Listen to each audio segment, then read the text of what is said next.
Hey everyone, it's Ben Hardy here, and in today's going to be reviewing the Mercedes-Benz C63 AMG. Before we get in this video, I want to give a huge shout out and thank you to the Mercedes here in downtown Salt Lake for giving me some time with the C63.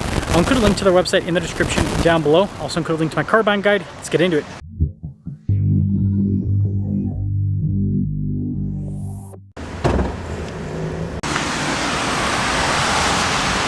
Powering this is a turbo 2-liter 4-cylinder that's paired to a hybrid system and a 9-speed automatic. The MPGe rating is 37. The MPG rating is 20. And then this can go 1 mile on charge. So it's more about horsepower rather than electric range with the plug-in hybrid system. Anyways, 671 horsepower, 752 pound-feet of torque. Before we move forward with this review, I do want to mention if you want to see more videos just like this, then I recommend you subscribe because I post content every single day. So taking a look at the hood, I love the vent there. I think that looks really sharp. And then you've got the new C-Class headlights, which also look cool. AMG there on the grille, you've got the giant Mercedes star, and then the AMG badge up above.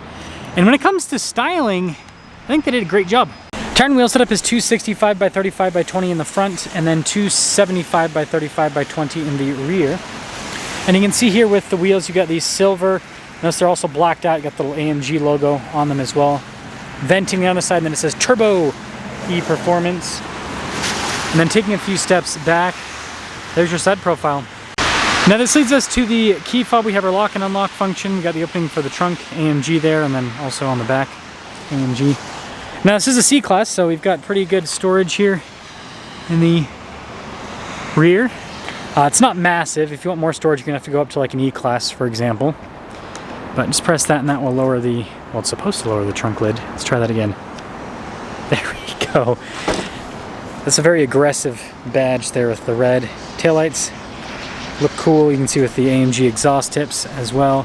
And yeah, the rest of the rear looks good. Now popping into the passenger cabin. Nice trim up top with all the soft touch. See with the window control down below, Burmester sound system. And then perforated all down the center of the seat. Legroom is tighter in the C-Class. Again, if you want more, you got to go up to the E-Class.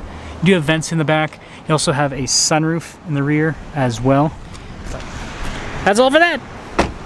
And then this leads us up front, where again you've got all the nice trim all over the door panel. Heated and cooled seats. You got memory seats. You got your seat adjustments on the side. You got your window controls, mirror function, so to power fold them in. Blind spot monitoring with said mirrors. AMG logo there. Nice perforated trim all down the center portion. AMG plaque. And then you do have some fancy pedals. And then you get your light controls there as well.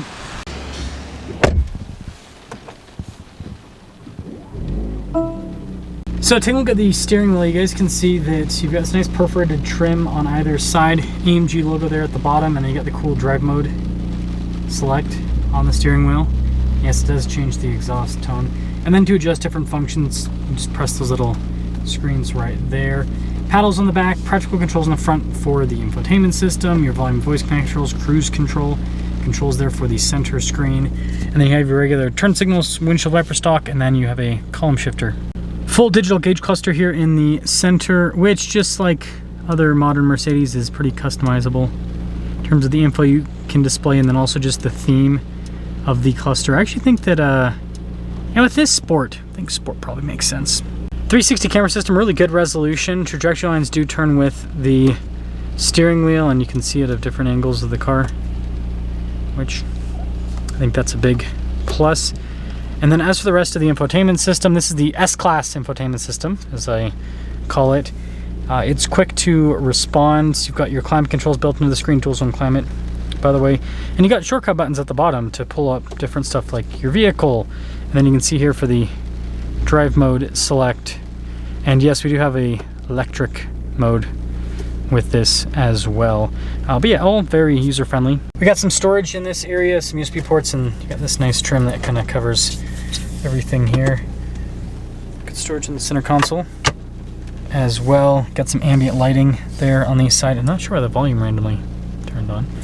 Yeah, this is pretty cool. I do like the trim. Sorry, the window sticker's in the way, but I do like the trim on the dash with the stitching and everything. Like this is a very upscale look to it. Rear view mirror, and then we do have a sunroof up front again, just like we have that little sunroof in the back. So 2 sunroofs. So here's our window sticker for the C63, and you guys can see the standard equipment that this comes with, including rear axle steering. We'll see how that performs. But $86,050 is the base MSRP. Got a few options added to this. It brings the total to $98,105. Let's see how it performs.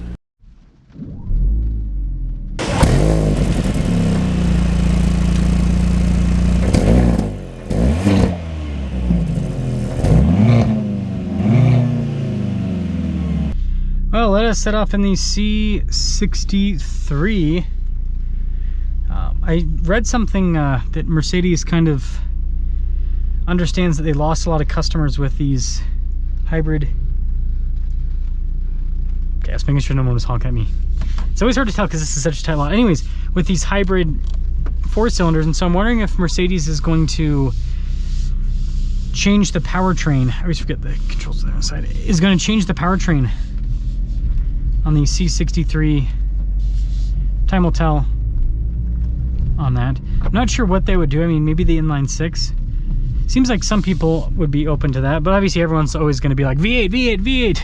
And guess what? I'm also on team V8 with you guys because they're just cool. They sound great. Like, half of the fun of a sports car is not the acceleration, it's the sound. We all know that, right?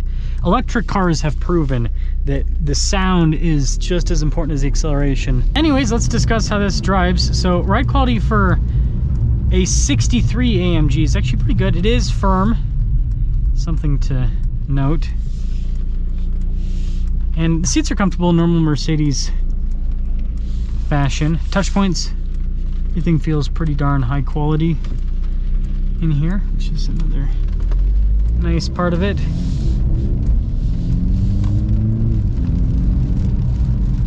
And it's got some good power. It's really raining today.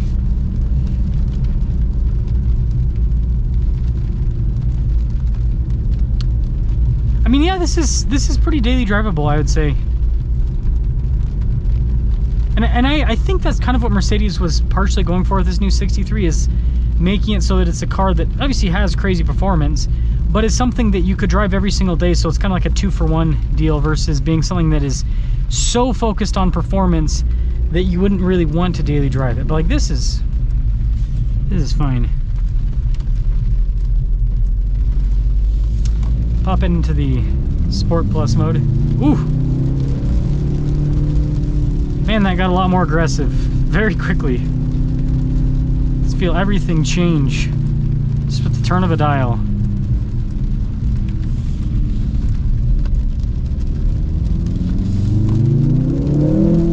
Wow! That has got some power. That has got some power. What I will say though, like most plug-in hybrids, it doesn't quite feel like what the power figures on paper suggest.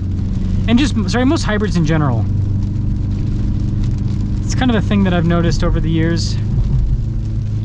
So it'll say one thing on paper, but then the reality typically feels a bit different. It's not the end of the world. It's just something that I have noticed.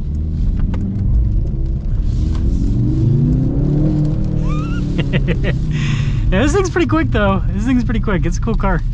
So overall, the C63, performance is there. Handling is there. Features are there. Sound is not.